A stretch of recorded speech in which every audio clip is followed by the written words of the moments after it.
নদিয়ার চাপড়া থানার অন্তর্গত হাটরা এলাকায় ব্যবসায়িক বিবাদের কেন্দ্র করে গুলি বর্ষণের অভিযোগ। জানা যাচ্ছে যে এই ঘটনায় আপনারা দেখতে পাচ্ছেন রীতিমতো নদিয়ার চাপড়া থানার অন্তর্গত হাটরা এলাকার ব্যবসায়িক বিবাদকে কেন্দ্র করে গুলি বর্ষণের ঘটনায় চাঞ্চল্য ছড়িয়েছে। এ বিষয়ে বিস্তারিত জানবো আমাদের সঙ্গে টেলিফোন লাইনে যুক্ত হয়েছে আমাদের প্রতিনিধি অভিজিৎ। আমরা দেখতে পাচ্ছি রীতিমতো নদিয়ায় চাঞ্চল্যকর ঘটনা, গুলি বর্ষণের ঘটনা ঘটেছে, ঠিক কী কারণে এবং কারা এই গুলি বর্ষণের ঘটনার সঙ্গে জড়িত রয়েছে? দেখো শ্রেয়সী, তেহট্টর বাসিন্দা নূর ইসলাম মণ্ডল গতকাল চাপড়া থানার হাটরা এলাকায় ঔরঙ্গজেব শেখ নামে এক ব্যক্তির কাছে দীর্ঘদিন ধরে ব্যবসায়ী সূত্রে বেশ কিছু টাকা পাওনা ছিল তার। বারবার ওই ব্যক্তিকে বলা সত্ত্বেও সেই ব্যক্তি যাই হোক টাকা নিয়ে দিচ্ছিল না এবং গতকাল নূর ইয়াসিন মণ্ডল তার দলবল নিয়ে তার বাড়িতে হাজির হন টাকা নেওয়ার জন্য। এবং স্থানীয় সূত্রে যেটা জানা যাচ্ছে যে টাকাটা নিয়ে গন্ডগোল সেটা হচ্ছে এই উভয়ই তক্ষক চোরাচালানকারী বলে জানা যায় স্থানীয় সূত্রে। এরা তক্ষক কালোবাজারে বিক্রি করেন, সেই টাকা নিয়েই বচসা। গতকাল তার বাড়িতে টাকা চাইতে গেলে এবং সেই টাকা চাওয়ারকে কেন্দ্র করে একটি বিরাট গন্ডগোলের সৃষ্টি হয়। সেই সময় ঔরঙ্গজেব শেখ বলে যে ব্যক্তি, তিনি 2 রাউন্ড তাকে লক্ষ্য করে গুলি করেন এবং একটি গুলি তার হাত ছুঁয়ে বেরিয়ে যায় আর আরেকটি গুলি তার লাগে না এবং সেই মুহূর্তে সেই ব্যক্তি ওখান থেকে পালিয়ে যায়।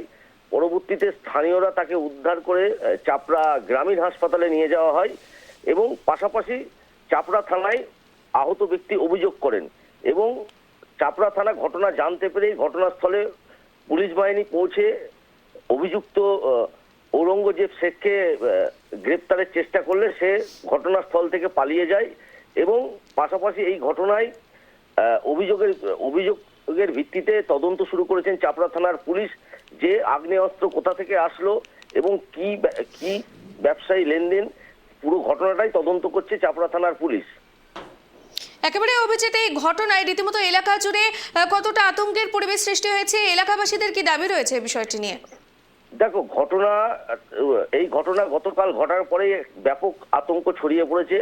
কেননা একটা ব্যবসায়ী গন্ডগোলকে কেন্দ্র করে এবং কথা কাটাকাটি হতেই আচমকায় আগ্নেয়াস্ত্র বের করে যে গুলি চালানোর ঘটনা, সাধারণ মানুষের মধ্যে প্রশ্ন উঠতে শুরু করেছে। যেখানে মুখ্যমন্ত্রী বারবার বলেছে যে আগ্নেয়াস্ত্র রিকভারি করতে হবে, কোনো জায়গায় বেআইনি আগ্নেয়াস্ত্র মজুত করা যাবে না, আগ্নেয়াস্ত্র রিকভারি করতে হবে। সেই জায়গায় এইভাবে যে আগ্নেয়াস্ত্র তার কাছে কি করে আসলো এবং বিষয়টা পুলিশ জানতেই তৎপরতার সাথে পুলিশ তদন্ত শুরু করেছেন যে সেই আগ্নেয়াস্ত্র তার কাছ থেকে কি করে আসলো। এবং পাশাপাশি আরেকটা জিনিস যেটা জানা যাচ্ছে যে এই যে উভয় ব্যক্তি, এরা হচ্ছে তক্ষকের চোরাচালানকারী করেন, তক্ষক ধরে কালোবাজারে সেটাকে মোটা টাকায় বিক্রি করেন বলে স্থানীয় সূত্রে জানা গেছে।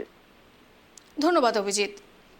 আপনারা দেখছেন চাপড়ার হাটরায় আহত একজন। জানা যাচ্ছে গুলিবর্ষণের ঘটনা ঘটে, গুলিবর্ষণের ঘটনায় রীতিমতো আতঙ্ক ছড়িয়েছে এলাকা জুড়ে এবং এলাকাবাসীর দাবি রয়েছে যে তারা নাকি তক্ষক ধরে নিয়ে তারা কিন্তু বিক্রি করে এবং এই ব্যবসার সাথে তারা জড়িত রয়েছে, অবৈধ ব্যবসার সঙ্গেও তারা জড়িত রয়েছে। বিভিন্ন অভিযোগ রয়েছে এলাকাবাসীর পক্ষ থেকে, পুলিশ প্রশাসনের পক্ষ থেকে এই ঘটনাটি নিয়ে এবং যারা অভিযুক্ত রয়েছে তাদের বিরুদ্ধে তদন্ত শুরু করেছে।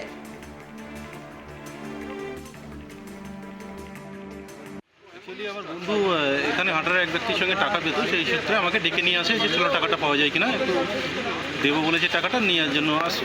ঠিক আছে, কার কাছে? লুম্বু বলে একজন ব্যক্তি, হাটরাতে বাড়ি। তারপর কি ঘটলো? তারপরে বন্ধু ওর বাড়িতে টাকাটা চাইতে যায়। টাকা চাইতে যাওয়াতে ওই বন্ধুকে আক্রমণ করতে করতে পুরো রাস্তার উপর নিয়ে আসে। আমি রাস্তার অপোজিট প্রান্তে থাকায় আমাকে ডাইরেক্ট এসে গুলি করে।